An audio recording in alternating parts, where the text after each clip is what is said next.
Okay, so here we are live once again with other He-Man and the Masters of the Universe Origins cartoon collection unboxing, and this is Bo, special friend who helps She-Ra.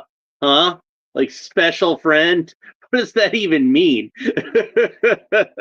It's like they were setting like Bo up to be her boyfriend, but it never really worked out that way. They just call him a special friend on the packaging, and we all just thought that was goofy when we were kids, and like I don't know why they would just say boyfriend or whatever. But then on the cartoon, Bo wasn't really much of a romantic interest for She-Ra either. I don't think. It seems like Seahawk was who she was more into. But also the original figure of Bo, I never had the original figure of Bo because I did have some She-Ra figures because I liked the cartoon and I liked She-Ra as a character, and I had Catra because I liked Catra, and I wanted to have like the enemy for She-Ra, and I think that's all the She-Ra figures I had. I didn't have any other ones.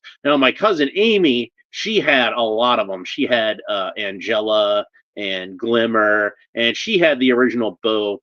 And I probably would have got Bo, except for the fact that he was kind of a pipsqueak in the original figure. Like he was not as the original He-Man figures were all big and bulky and muscular like this guy is, but they did not make Bo in scale with those, so he just seemed like really tiny and not very intimidating, not very impressive looking. Sean Franklin is here and he says hi right back at you, Sean Franklin. Hope you're doing well this evening. So this is going to be the first of 3 cartoon collection figures I've got to unbox this week. And today is September 30th. It's 10 minutes away from October. So this is going to be the last opening of September. Next episode will be my first opening of October. And I've got the other 2 figures in this assortment, and they are much more on brand for spooky season. Halloween's coming up. So we've got,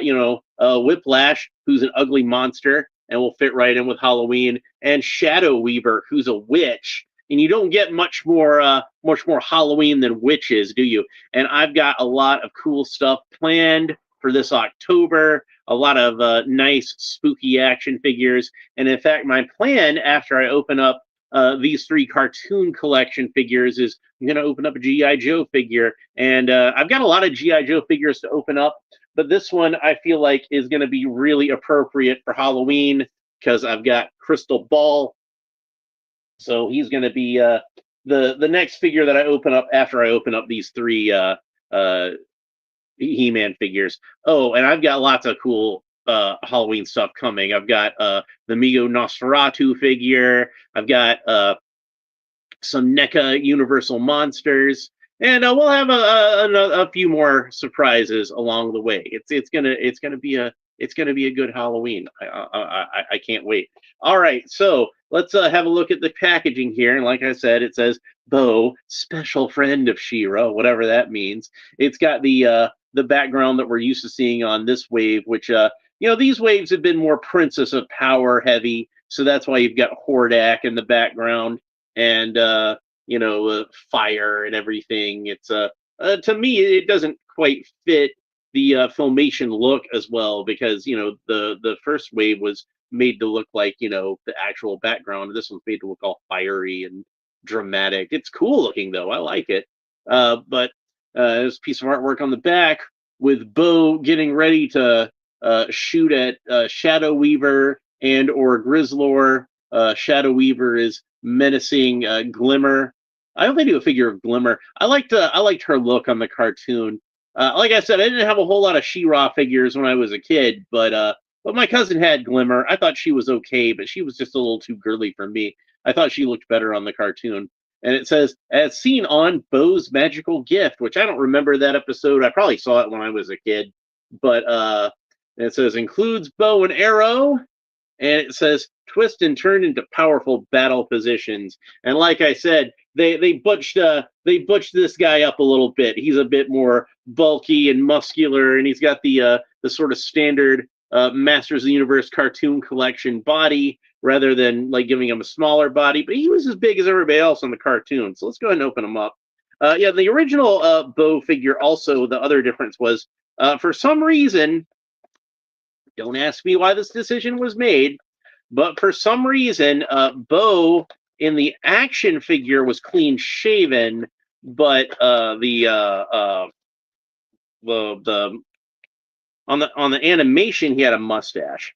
And I don't know why this decision was made. I don't know who at Filmation said, you know what, this guy needs a mustache, but frankly, I think it was a good decision. I think he looks better with the mustache. You know, looks a little more Tom Selleck. He looks a little bland and generic in the original figure. Like I said, I was never impressed with that original figure. If the figure back then had looked like this, I probably would have been a little more interested. He's a little more kind of superhero-y looking, and he fits in with the other Masters Universe figures. And we got a comic book. So here's our comic book, and this is what the cover looks like. It says Final Fright, and it's got She-Ra and Bo and Whiplash and Shadow Weaver. So this is obviously going to be a She-Ra heavy comic, which, you know, makes sense because, like I said, it's a She-Ra heavy wave. We got 3 figures, and 2 of the 3 figures are She-Ra characters.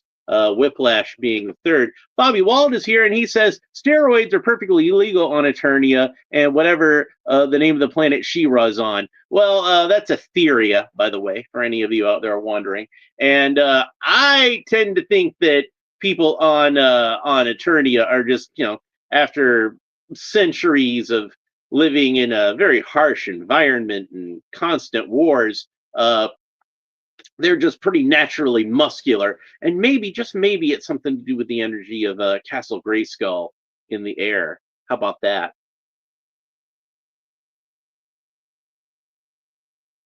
Who needs roids when you have the power of Grayskull?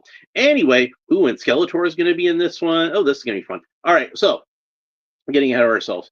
So there's the first page. We see Hordak menacing towards the camera, Mantisaur, Catra, She-Ra, and some kind of mystical portal down at the bottom. And it looks like the ship from New Adventures, the Starship Eternia, is in there. I think that's what that is. Anyway, it says, previously in the Horde Invasion saga, after being released from Despondos for swearing an oath to conquer Eternia and Etheria, Hordak launched into a war that nearly defeated the Masters of the Universe. On Etheria, Hordak besieged the Crystal Castle on both the ground and in orbit. While on Eternia, He-Man and the fellow Masters were shocked to learn it wasn't Grayskull that Hordak sought, but Skeletor, who was captured on Snake Mountain. He-Man traveled to the planet Primus, recruiting his future self. Together, they destroyed Hordak's armada, freeing She-Ra and the rebellion from the siege. Now She-Ra and He-Man prepare themselves for the unlikeliest rescue mission to save Skeletor. So you got She-Ra and Bo there, and you know, they're about to face off against the Fright Zone monster, and He-Man's there too. It says, the brave warriors begin to enter the Fright Zone. A familiar voice calls out, Bo, the ever noble archer. He-Man, She-Ra, wait, let me join you in our final battle. If it is, may good ever be the victor. And then He-Man says, the Fright Zone has no shortage of monsters. And then She-Ra says, luckily there's no shortage of heroes. Hordak is not without his defenders. A monstrous serpent bears venomous fangs. And then Hordak is sitting his throne, and we see like a mental telepathy. It's like the Dark Lords talking to him. It says, as the heroes battle a Leviathan, an alien power beyond mortal comprehensions, opens an astral channel to Hordak, overseers of Despondos. See that narrative caption? It would have been better to have that narrative caption above the dialogue, and then I wouldn't have to speculate on what voice I'm about to read. It's a good thing I read that narrative caption first, isn't it? Hordak, have you forgotten your oath? The Overseers sense your campaign is not proceeding as you foresaw. Dark Lords, the campaign is a success. Skeletor is my slave. The Masters have already walked into my trap. and once defeated, I shall reassert our dominion.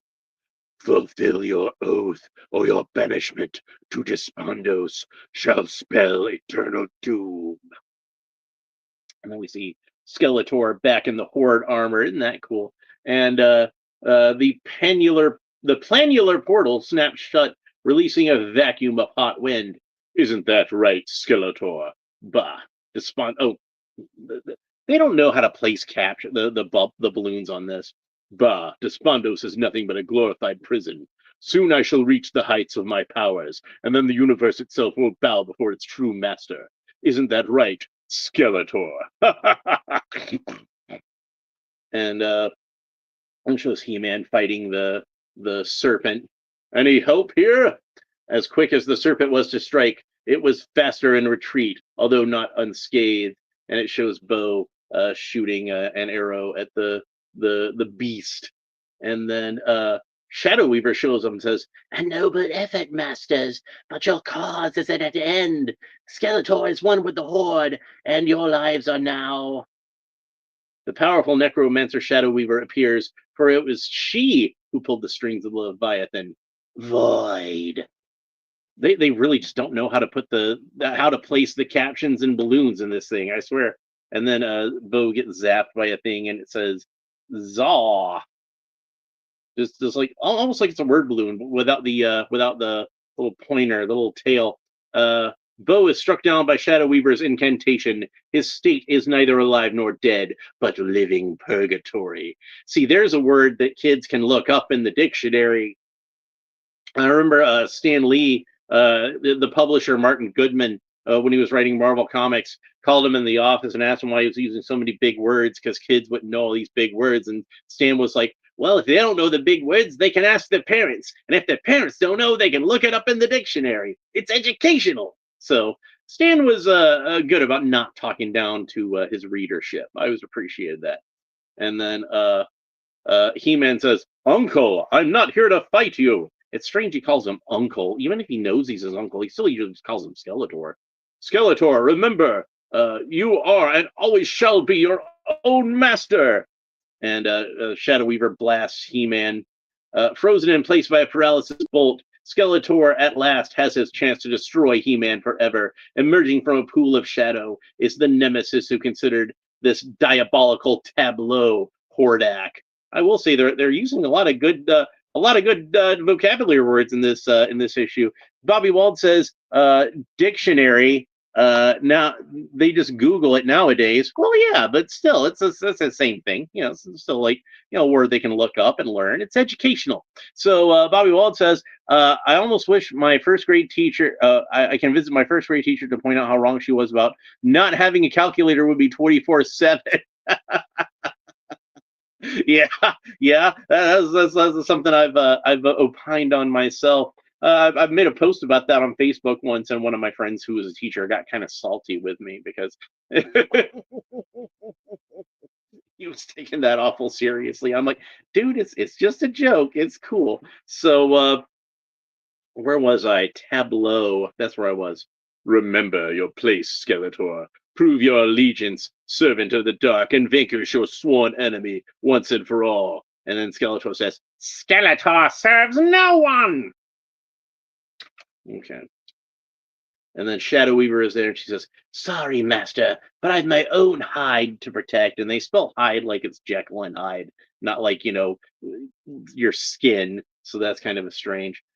Leaders remain so by winning. And then He-Man says, Skeletor, you could have destroyed me. I shall one day, nephew, but that time is yet to come. Overwhelmed, Shadow Weaver flees, abandoning Hordak, for evil has no allegiance save to itself. And then Hordak says, Skeletor and She-Ra, my greatest pupils, why fight when we can join forces? And then She-Ra says, because the trauma you've caused knows no bounds. And then this Tang, he shoots at her, but she deflects it with the sword. She-Ra's words resonate with Skeletor more than even he will ever admit.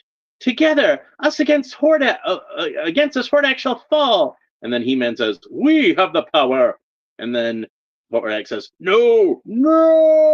And Uh, we've grown impatient, Hordak. Your misadventures have proven moot. Now, time to return to Despondos. Retribution shall be swift. Imprisonment eternal. Maybe this one should have come before the comic that I read with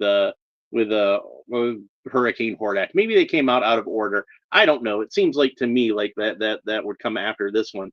Uh, from the Emerald Abyss, a powerful voice speaks as a debt comes due, sending Hordak melting into the void.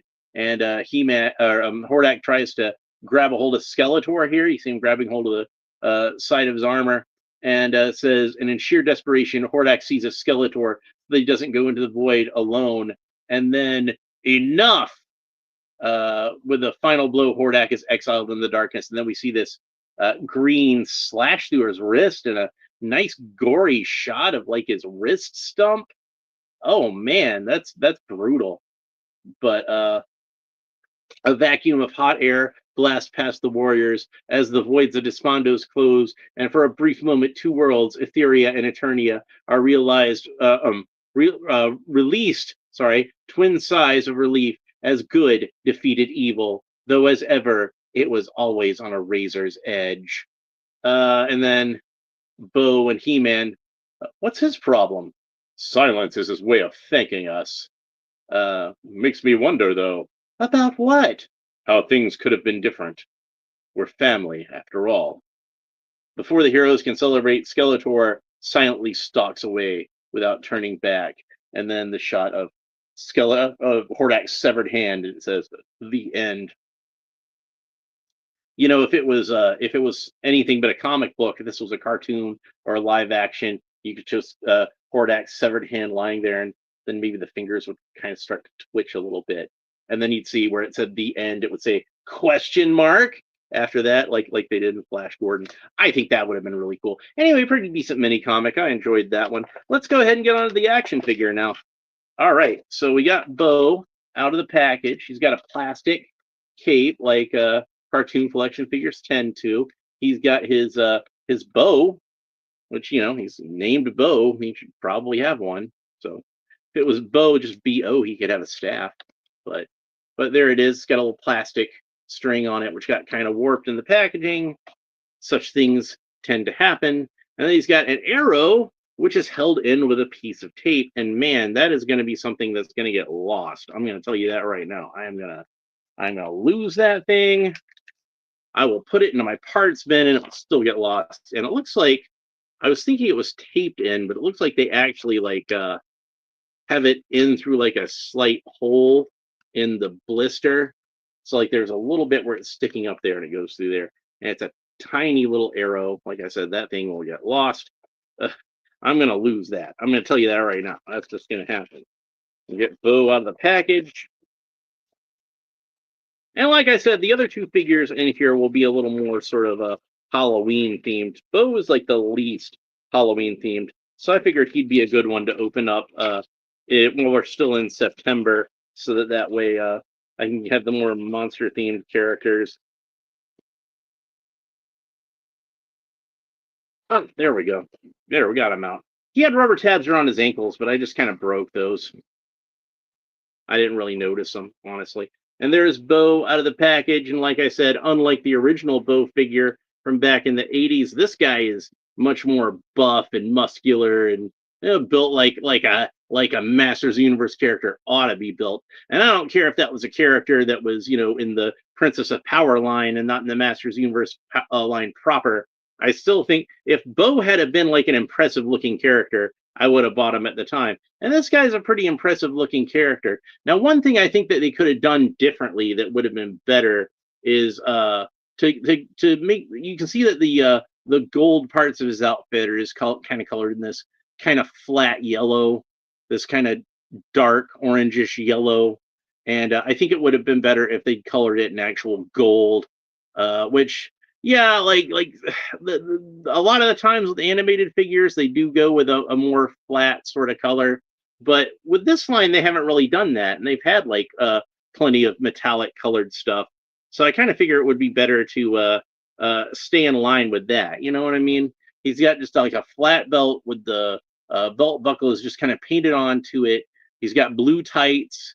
He's got that kind of slightly more metallic than the rest of them, but kind of gold boots, gold bracers. The breastplate, it fits on here a little more loosely than I would like to. And the cape probably doesn't help much with that. Maybe I might use some double-sided tape and stick it down to his chest so that way it doesn't wobble around so much. He doesn't have any kind of quiver or anything like that, and he's only got the one arrow. But it would have been nice to give him like a little quiver, like maybe on like the back of his belt or something that he could hold this arrow in. And the arrow itself is just so small. It's going to be difficult to get him to hold it. And I think probably the best way to be able to get like somehow get the fletchings in between his fingers, and then he can kind of hold it like that. But getting him into an actual arching position is going to be strange. On the other hand, the bow itself, I think, is very nicely done. You can see it's got a horse head at the top of it, which I believe is a cartoon accurate detail. If I remember correctly, that is how it was drawn on the cartoon, which I always thought was pretty cool. Bo's horse was named Arrow, oddly enough. So let's see if we can try to get him into like a cool kind of archery position. But I think it's going to be kind of tricky just because it's going to be hard for me to get him to hold this arrow.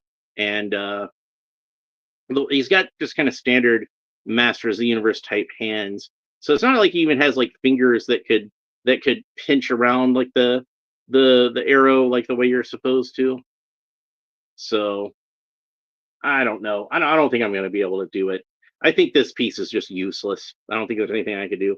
Ideally, they would have put some kind of clip onto the bow, and then you could have clipped the arrow on there, and that would have been, I think, a much better thing to do. Now, I do think his hair is kind of like a little bit of a light color. It's a very light orange, and he had like a darker orange hair on the cartoon, almost more like a burnt sienna kind of color. But and his skin tone is very pink. He's got a much more pinkish skin tone than I see on a lot of these cartoon collection figures are very pale, but he seems a little more ruddy. So I'm going to take the bow out of his hand for now.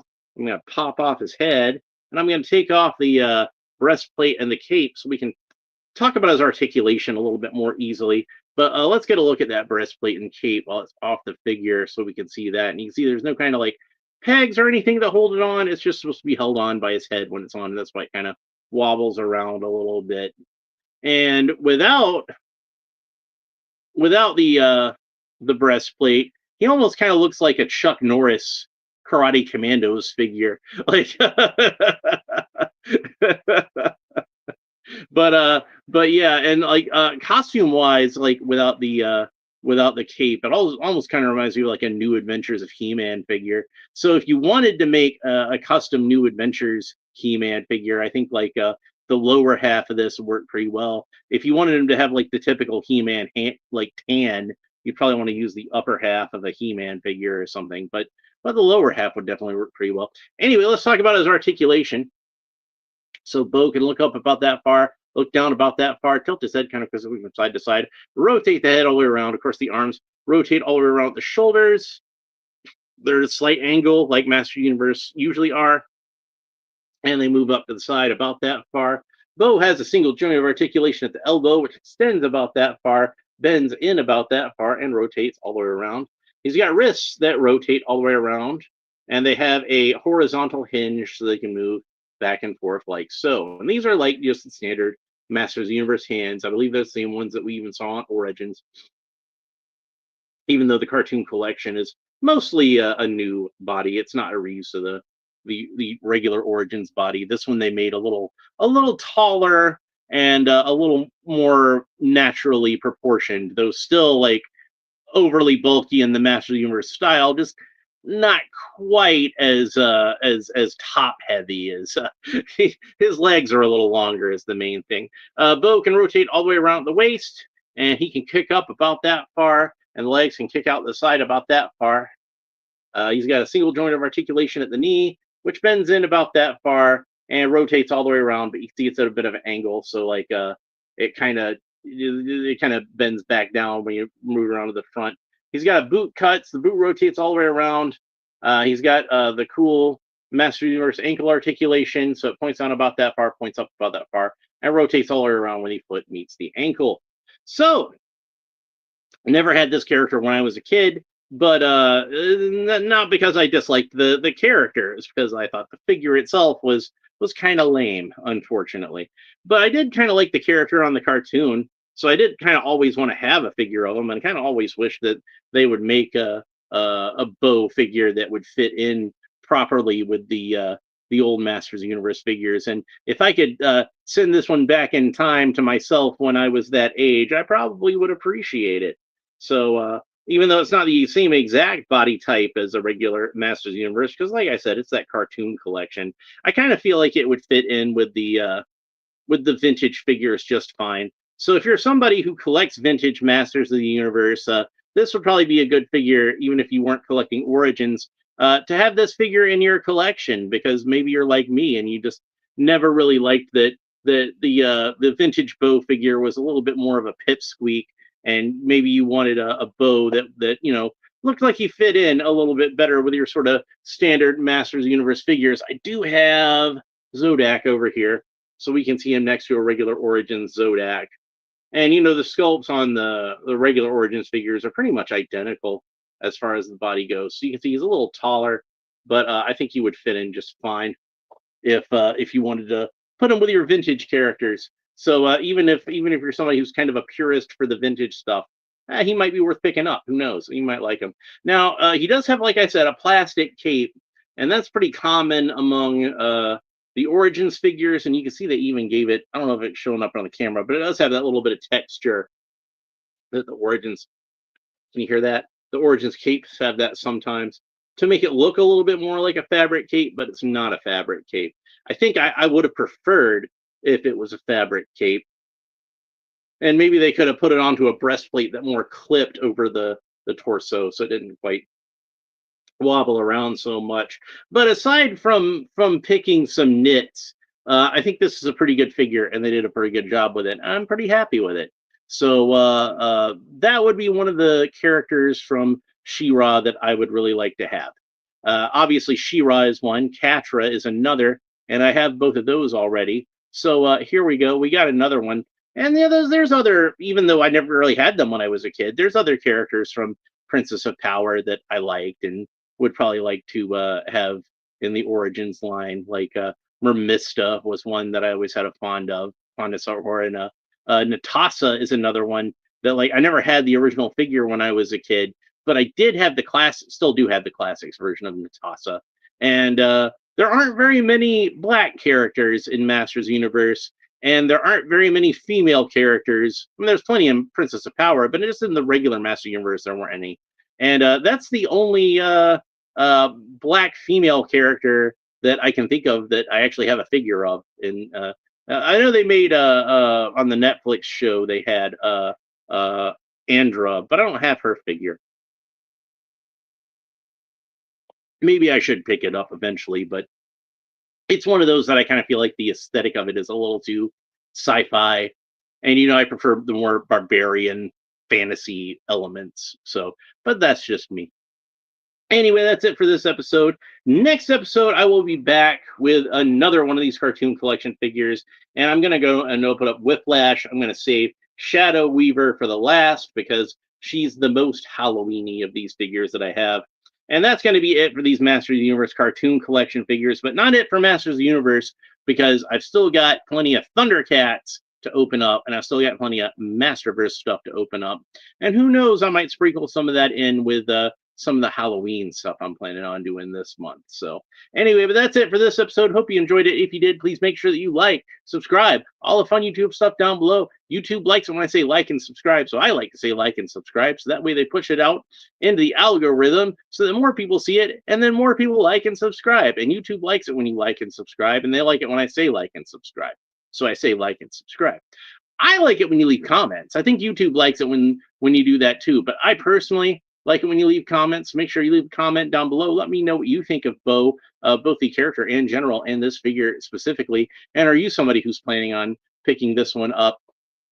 Is it maybe like Bow's just a character you never really cared about? So But I mean, the figure looks pretty cool anyway. Maybe you're like me and you always thought he was actually kind of a cool character, but the figure was kind of lame. So you never had the original figure. I never even got around to getting the classics version of Bo, but I thought they did a better job with that one than they did on the original figure. And I definitely think they did a better job with this one than they did on the original figure. But that's it for this episode. Hope you enjoyed it. We will talk to you next time. Bye.